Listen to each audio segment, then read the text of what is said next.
if there is unemployment, poverty in the United States, that is a homegrown American problem, actually, that various different governments have let down, neglected communities. Well, we're talking about China specifically right now. China and the United States are in an economic war, not a military war. They're vying for supremacy of the largest economy. Right now, when we measure it today, the United States is about 26.1% of the world's GDP and almost 40% of all consumption.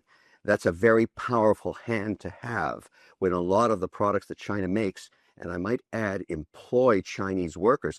Think about the dilemma she has this morning.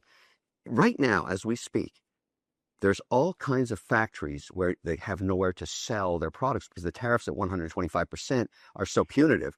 What Yeah, are but the where are those workers going? Are they going to go into the streets when they're no longer employed? When you're the supreme leader, the last thing you can have happen has the population unemployed and unfed. That's what she is really, that's the risk he has because it's well, won't she just find markets elsewhere in Europe, in Africa, in Asia?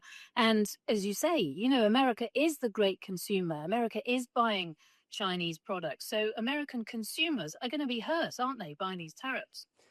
who blinks first is the narrative you and I are having right now because I think she doesn't have to get elected. He has to just make sure people are employed.